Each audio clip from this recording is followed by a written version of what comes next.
Inovamos. E abrimos novas fronteiras. Mas agora a humanidade está sob ameaça.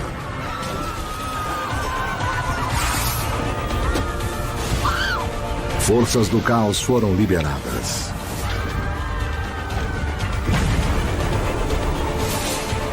Elas nos colocarão à beira da extinção.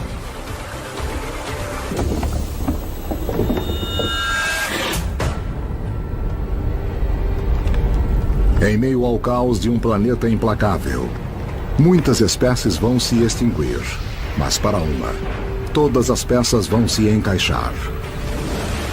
E uma série de chaves vão abrir o caminho para a humanidade triunfar. Essa é a nossa história. A história de todos nós.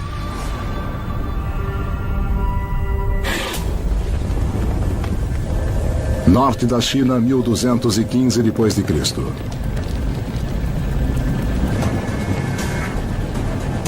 Os mongóis estão chegando. 50.000 guerreiros. O maior exército de cavalaria do mundo. Seu líder, Gengis Khan. Um dos comandantes mais sanguinários da história humana. Seu alvo, Chungchu. Hoje Pequim, a capital da China. As cidades são importantes na história da humanidade. São centros de poder, aprendizado e riqueza. Eles precisam se proteger. Chungchu tem 30 quilômetros de muralhas com 12 metros de altura. Mesmo assim, está vulnerável ao ataque.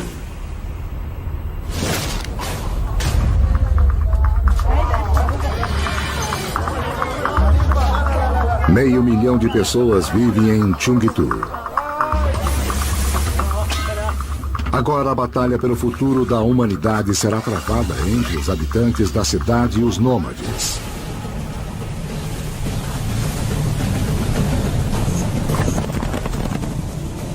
Gengis Khan, filho de um chefe tribal.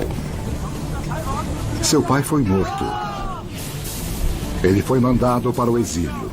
Se você sobrevivesse a uma infância como a de Gengis Khan, você iria ter um peso sobre seu ombro. Você iria querer provar para todo mundo que eles estavam errados. Você iria querer provar que você sabia o que estava fazendo. Você iria querer provar que você era a criatura mais malvada de todas. Ele escapou de seus captores e lutou para chegar ao topo. Uniu os mongóis. E começou uma campanha de conquista que iria mudar o mundo. A chave do seu sucesso. O cavalo.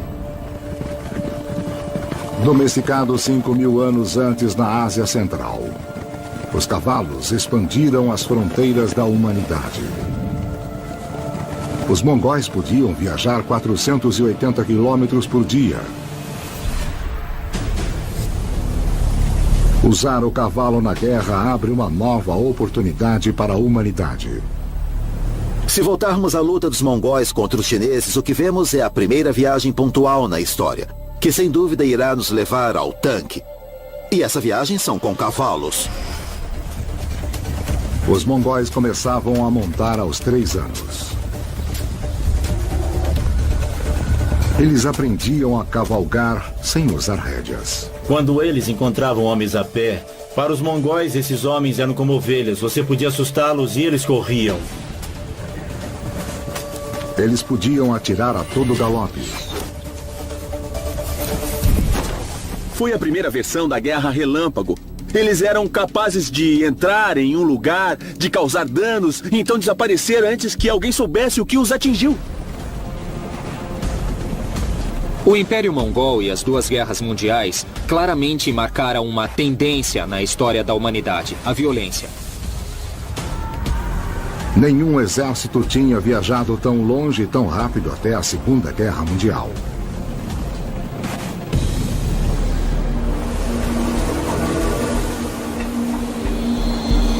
As mudanças climáticas foram uma das chaves da história humana e levou os mongóis a mudarem o mundo.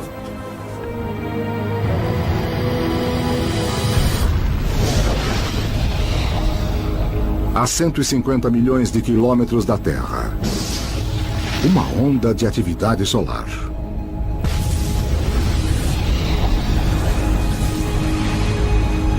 Explosões radioativas atingem o planeta. É o começo de 3 séculos de aquecimento global. A mudança climática é um dos grandes problemas ambientais, mas é um entre muitos, porém é mais perceptível para todos nós. Na Mongólia, a seca transforma pastos em deserto. Para sobreviver, os mongóis vão para o sul em direção à China, o maior poder da Ásia, lar das maiores cidades do mundo. A China é o grande prêmio. Se você puder conquistar a China, você vai conquistar uma terra de suprimentos infinitos. Grãos, seda, chá. A China é o prêmio mais rico que os mongóis poderiam obter. A China é, ao mesmo tempo e em tempos diferentes, várias coisas. Ao falarmos da China, ela não é mais o que a gente achava. Ao se aproximar de Cheongju, Gengis Khan dá um ultimato.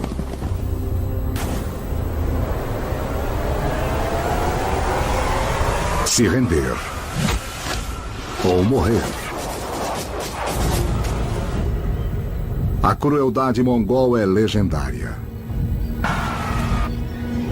Prisioneiros são decapitados. São feitas torres de crânios humanos.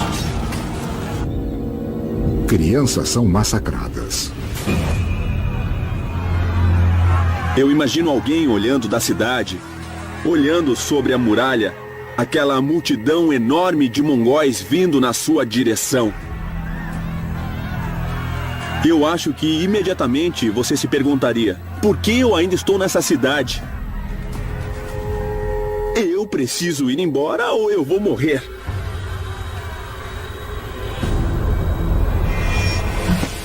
Gengis Khan estuprou tantas mulheres que hoje cerca de uma entre 200 carregam os seus genes. A maior felicidade é ter em seu peito as mulheres e filhas dos seus inimigos. Foi dito que 60 mil mulheres preferiram se suicidar a serem estupradas pelos mongóis.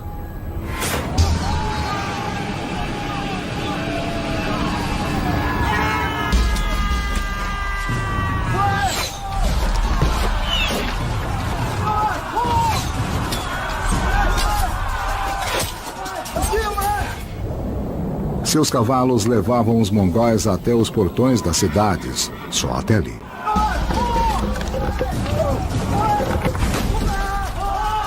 Para tomar a cidade, eles usaram engenheiros chineses. Eles os forçaram a construírem arias. Prisioneiros de guerra atacando sua própria cidade. Para se defender, os soldados de Cheongju precisavam matar seu próprio povo.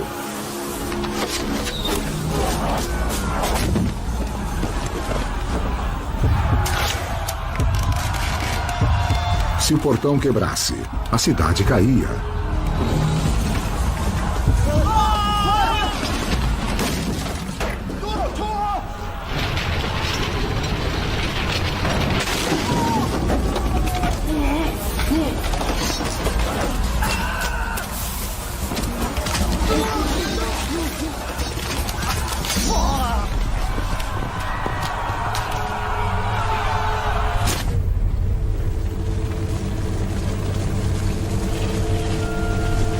Os mongóis invadem Cheongju e massacram mais de 100 mil pessoas. Daí ateiam fogo à cidade. Os mongóis eram uma força militar inacreditável. Se eles tinham um alvo que queriam tomar, nada ficava em seu caminho. Uma testemunha ocular relata: A terra estava cheia de gordura humana. em sua época, dizem que Gengis Khan foi responsável pela morte de 40 milhões de pessoas, tanto quanto Adolf Hitler. Em 25 anos, ele conquistou mais terras do que Roma em 400 anos. 16 milhões de quilômetros quadrados. Até agora, o maior império da história humana. O segredo do seu sucesso: comunicação.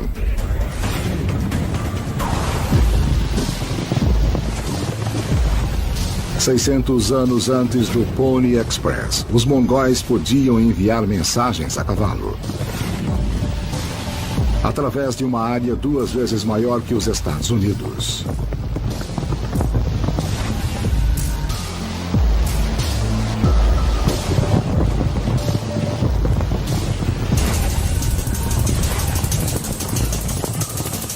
A cada 50 quilômetros havia um posto com 400 cavalos.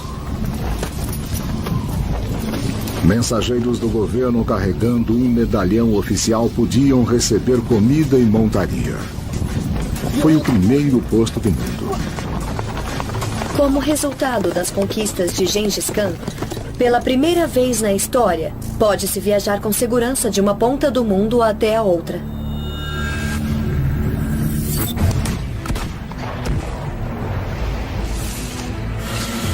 Papel, escrita e pólvora vão do Oriente para o Ocidente. E são a chave do futuro da humanidade. Mas, ao mesmo tempo, o matador está à solta, que irá exterminar metade da população da Europa. A humanidade irá travar sua maior batalha com seu maior inimigo: a doença. Issyk-Kul, um posto de comércio, a meio caminho entre a Europa e a Ásia. Gengis Khan está morto há mais de um século, mas seu império continua. Em suas rotas de comércio, um viajante novo e letal: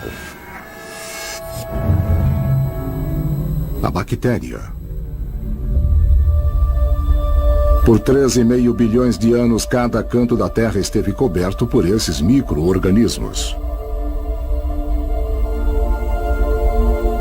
Nosso corpo contém mais células de bactérias do que células humanas. Quando um micro-organismo entra de novo na espécie, é muito mais agressivo do que com o passar dos milênios. O micro-organismo não está interessado em matar a pessoa. Ele quer viver, se reproduzir e ser transmitido. Em Issyk-Kul começa uma pandemia.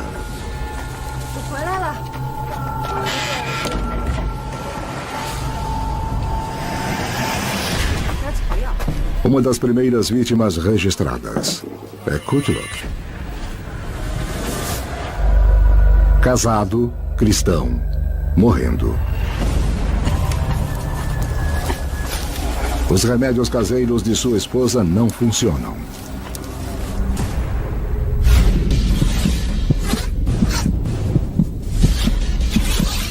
A bactéria corre pela corrente circulatória de Kutluk. Elas dominam seu sistema imunológico e se alastram implacavelmente, deformando e inchando suas glândulas.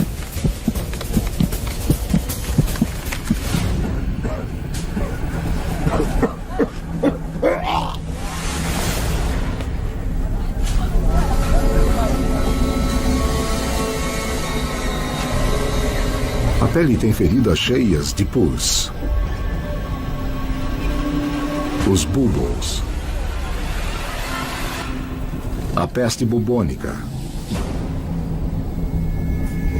que passa de um para outro por um transportador quase invisível.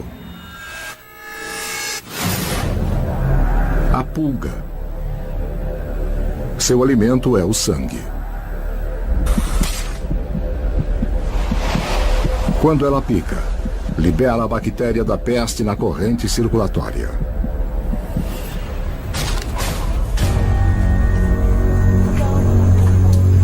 A esposa de Cthulhu não sabe disso. Mas ela também foi picada. Em alguns dias, os dois estarão mortos.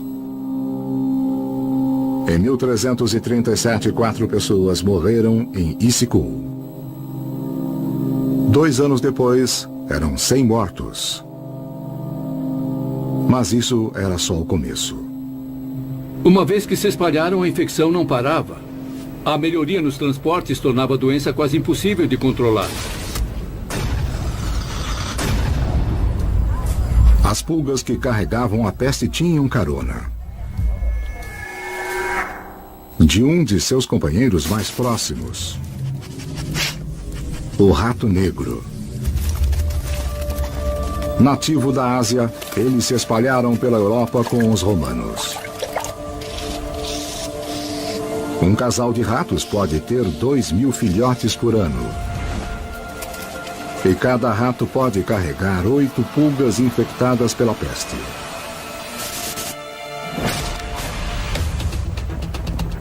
Os ratos negros infestaram a carga que era levada pelas rotas comerciais dos mongóis. De Issyk-Kul, a peste se alastrou ao leste da China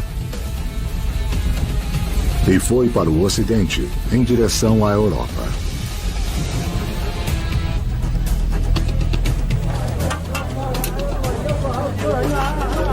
Caffa, no Mar Negro. Um porto próspero, na divisa do Oriente com o Ocidente, controlado pelos mercadores italianos.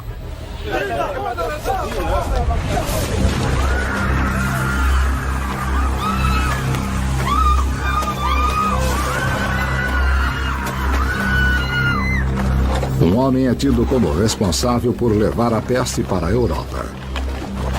Um descendente de Gengis Khan. Jenny Bag.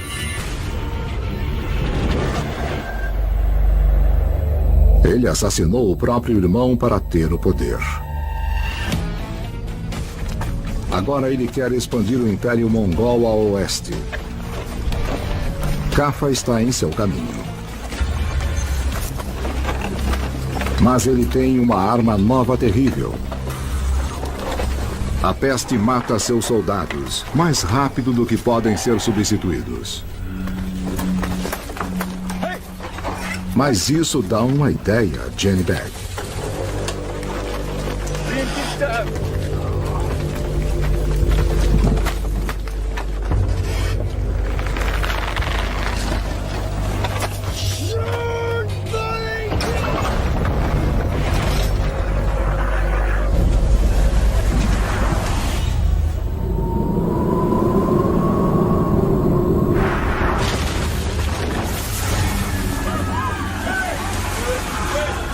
Seus homens mortos serviriam de munição.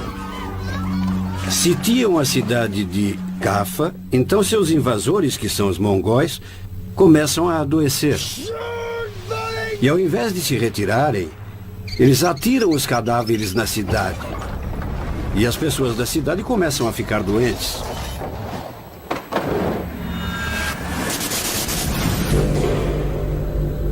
Armas biológicas são tão letais que elas foram banidas em 165 países, incluindo Rússia e Estados Unidos.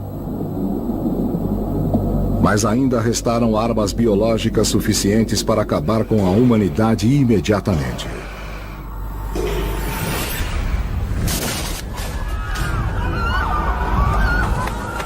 Ninguém tinha usado armas biológicas como Jenny Bag.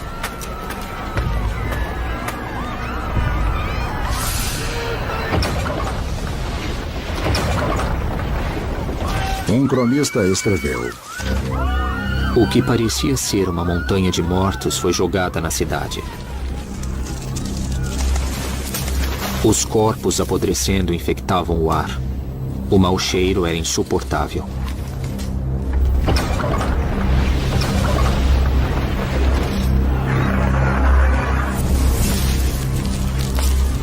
Não existe arma que seja tão terrível quanto a que é usada na guerra biológica. Você não pode ver os germes, você não pode ver a doença e não pode fazer nada para ficar imune a ela. Os habitantes de Cafa tentam se livrar da peste e vão para a Europa. Eles não fazem ideia de que estão levando a doença com eles. A peste em direção do continente com a maior densidade populacional do mundo. Siena, Itália. 1348. Uma família se tranca em casa, esperando deixar a doença lá fora. O pai escreve um relato, um dos poucos registros encontrados. Quando começa a invasão da Europa. Foi uma coisa cruel e horrível. Eu não sei como começar a contar sobre seu caminho brutal e sem piedade. A batalha pela sobrevivência da humanidade tinha começado. A humanidade está frente a uma batalha contra a extinção. Em Siena, Itália, 6 meses depois da peste invadir a Europa. Milhares estão mortos.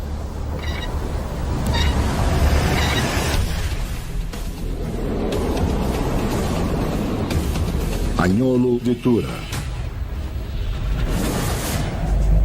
Um homem de negócios local, o cronista da cidade. Confina sua família dentro de casa.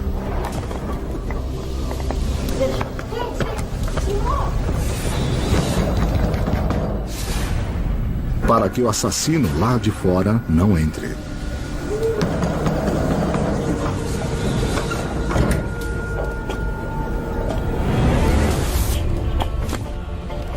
Agnolo usa fogo e fumaça para afastar a peste. Ninguém suspeita que ela é levada por ratos.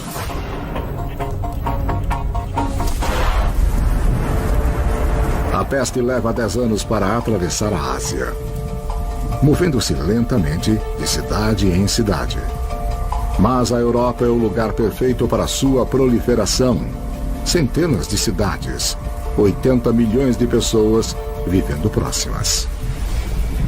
Essas cidades tinham todas as condições de sustentar a peste, a sujeira e a imundície. Os roedores eram considerados como parte normal da vida nesse momento e ninguém achava que esses roedores e suas pulgas pudessem ser um problema em potencial. Daí você tinha um grande número de pessoas, todas juntas nessas pequenas moradias, e era o tipo de situação que você ia querer se estivesse tentando causar uma epidemia de peste. Os homens dominaram as vacas, mas as minúsculas bactérias, pequenininhas, elas dominaram os homens.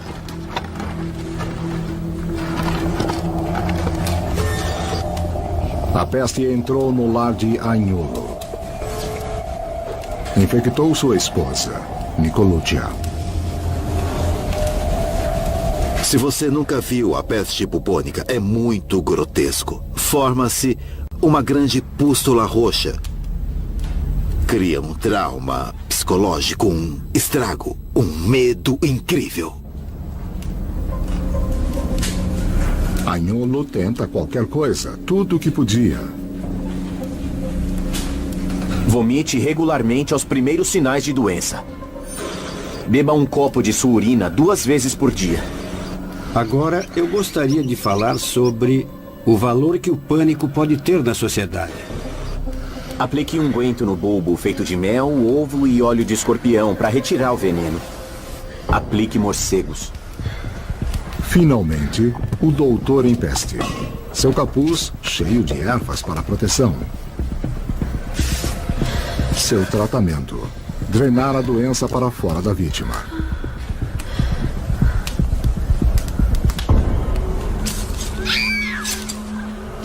Os médicos tentaram qualquer medida desesperada. Sangria foi tentada, sanguessugas foram usadas, mas nada dava certo. A melhor coisa que o médico poderia fazer era ficar longe dos pacientes. Inadvertidamente estavam levando a bactéria de um paciente para outro.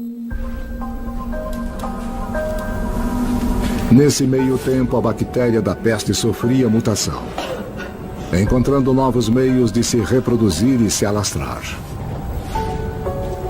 Elas não precisavam mais serem carregadas pelas pulgas. Eram levadas pelo ar.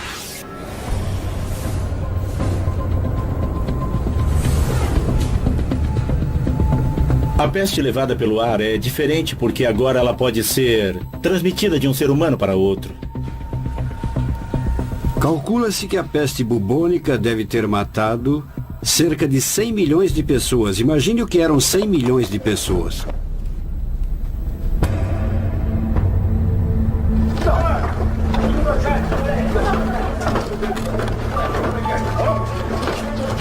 Em 6 meses, 31 mil pessoas, 60% de Siena, foram dizimadas.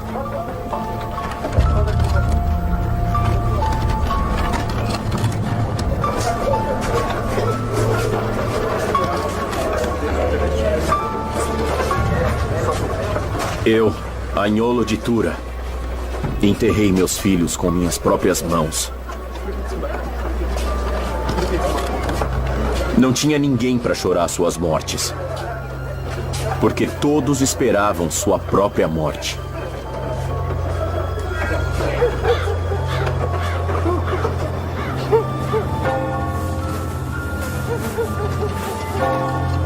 Tantos morreram que se acreditava que seria o fim do mundo.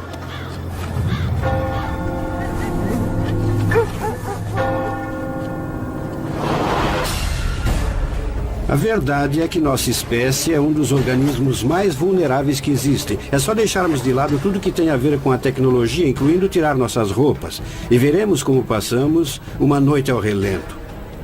Mesmo aqui na cidade do México, por exemplo. Ao fim dessa noite vamos nos sentir muito mal, e ao final de uma semana, muitas pessoas provavelmente ficarão doentes e vão morrer. Agora o desastre testará a fé da humanidade. Avignon, França. Lar do Papa Clemente VI. Um dos homens mais poderosos do mundo. Controlou grandes exércitos e uma enorme riqueza. Quando a peste chega a Avignon, as pessoas esperam que o Papa venha em sua salvação, que peça, que fale com Deus para deter a peste. Mas Clemente VI não pode deter a praga. Ela devasta Avignon, matando 1.300 pessoas em um único dia. O Papa Clemente VI compra um campo e enterra 11 mil pessoas. Mas não é suficiente. Ele tenta uma solução radical. Ele consagra o rio Ródano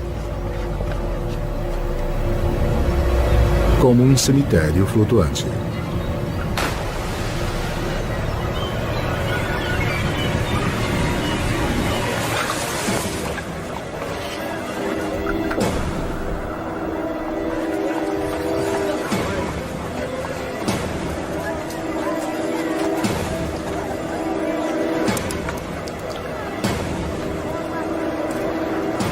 Com os corpos flutuando no rio Ródano, as pessoas percebem que o Papa não pode fazer nada por elas. Ou Deus não está ouvindo, ou pior. O medo e a perda se transformam em raiva.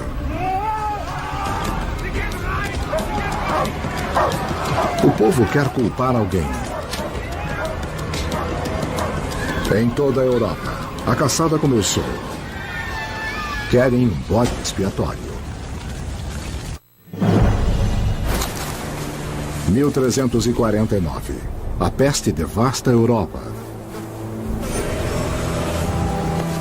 A humanidade está fraca e irracional. Está buscando alguém a quem culpar.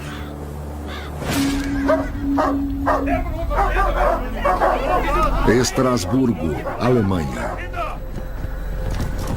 A peste ainda não chegou aqui. Ainda. Mas os boatos se alastram mais rápido do que a própria doença. Uma conspiração diabólica. Dizem que os judeus estão envenenando a água potável.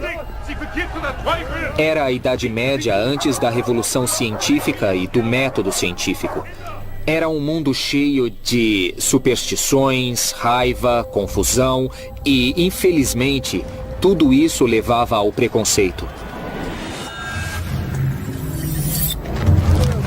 Desde o século VI a.C., quando sua terra natal foi conquistada, o povo judeu criou várias comunidades por todo o planeta. Hoje, 26 países têm uma população de mais de 10 mil judeus.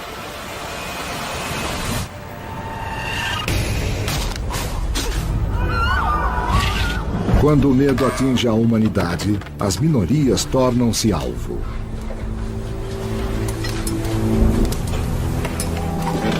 As autoridades de Estrasburgo tentam proteger os judeus colocando guardas em suas ruas.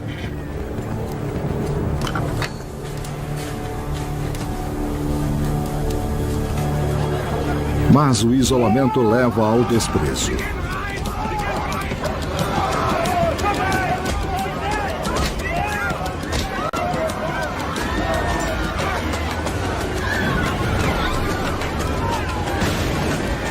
A multidão faz a lei com suas próprias mãos. –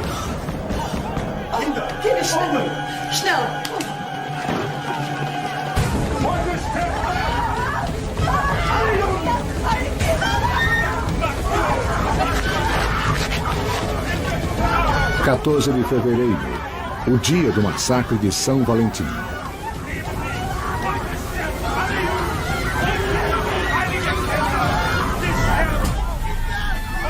Os judeus de Estrasburgo podem escolher se converter ou morrer.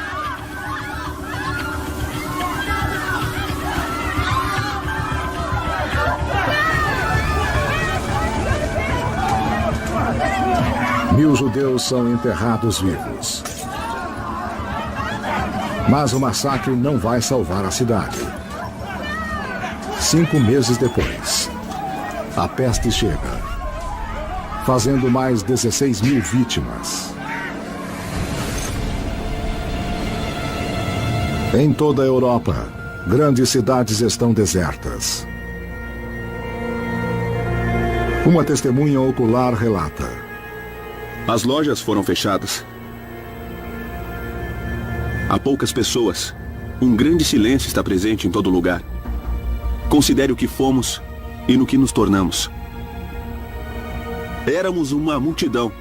Agora estamos sozinhos. A humanidade impotente se rendeu a uma pequena bactéria. Na Ásia e na Europa, a peste matou mais de 50 milhões de pessoas em 15 anos. Mas o isolamento pode nos proteger.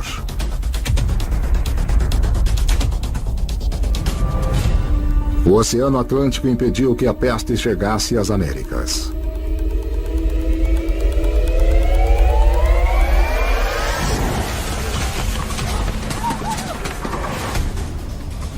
Geralmente, o futuro da humanidade está nas mãos de líderes visionários.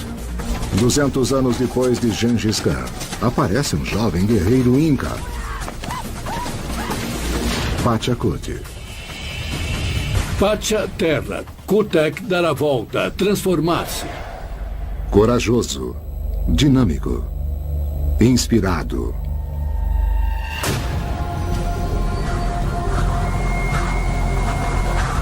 A visão do Deus do Sol em uma batalha poderosa que iria criar o Império dos Incas.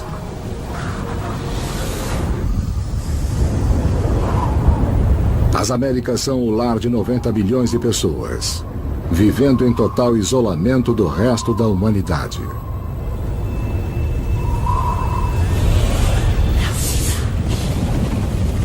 Nesse mundo novo não há cavalos. Eles foram caçados até a extinção. Não há ferramentas de ferro, nem veículos com rodas.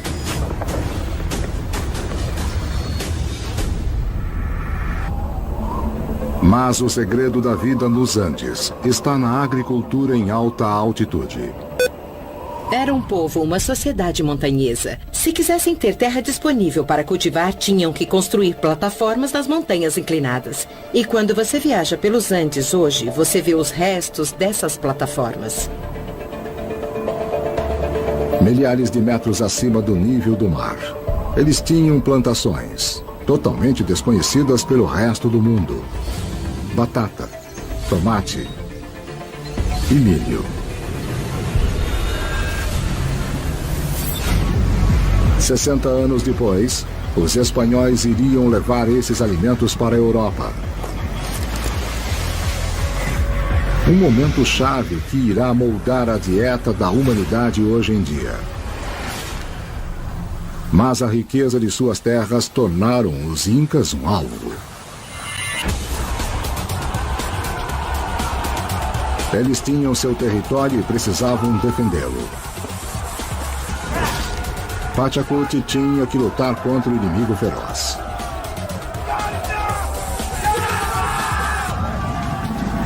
Liderado por um rei morto. A história da humanidade é moldada por homens predestinados.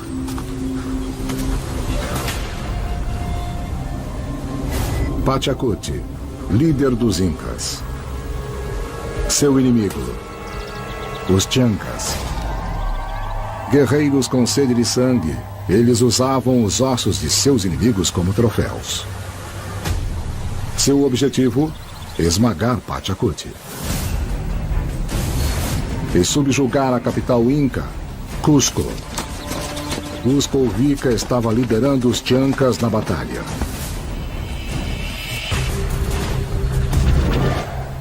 Poderoso, impiedoso e morto.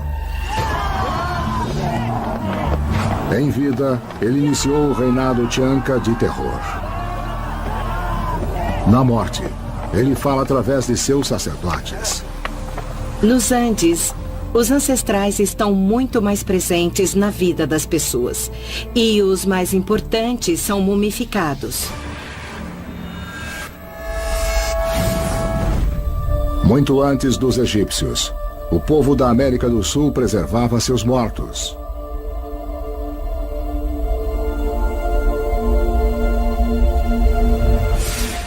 Crianças, adultos, famílias inteiras. As múmias mais antigas sobreviveram 7.000 anos. Com Cusco Vica liderando-os, os guerreiros Chancas se sentiam invencíveis. Eles estavam em número maior que os Incas. Não levavam prisioneiros, mas Pachacuti tinha um plano. O objetivo era capturar o corpo mumificado do seu inimigo. Se sobrepujassem Cusco Vica, a vitória seria deles. Ele acredita em algo mais poderoso do que Cusco Vica.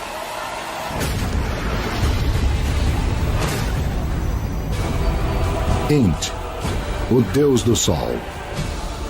O deus mais importante da mitologia inca.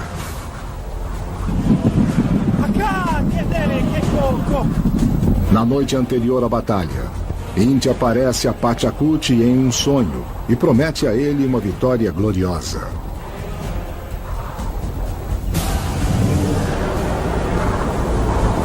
O pai de Pachacuti foi embora. Seu irmão foi embora. Ele escolheu ficar e liderar os Incas na batalha. Você está prestes a provar a seus homens, servindo de exemplo, dizendo, querem saber?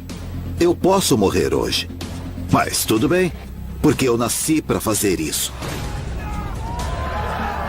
Eu garanto que um verdadeiro líder que entrou em combate se sentiu desse jeito.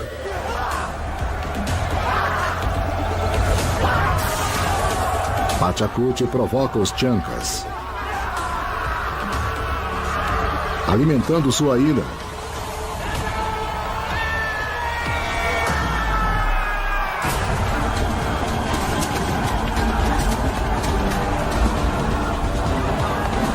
Ele segura seus homens. Mantenha disciplina. Até que eles disparam uma saraivada de pedras.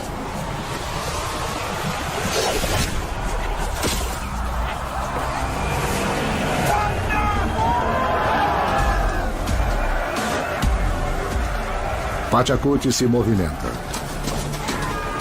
Quando os Chancas estavam sitiando Cusco, grande parte dos líderes havia fugido. Pachacuti assume o papel de defender a cidade. A lenda inca lembra sua coragem. O jovem príncipe se atirou sobre o inimigo. Ele era tão ágil e tão rápido que aterrorizou a escolta. Como precisavam multiplicar seu exército e não tinham como fazê-lo, eles juntaram umas pedras e as disfarçaram de guerreiros.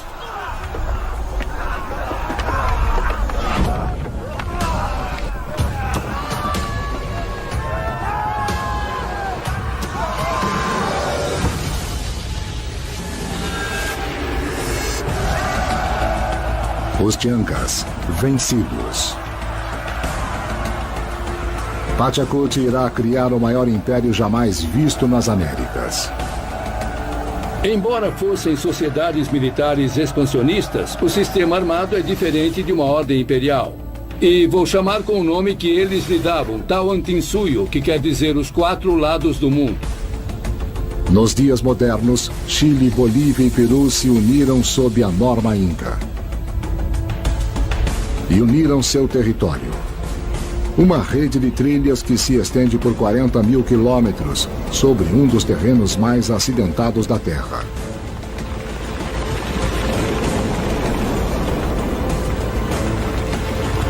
No final da trilha, vemos Machu Picchu, o palácio de Pachacuti sob as nuvens. Desconhecido para o resto da humanidade. Mas o isolamento das Américas está chegando ao fim.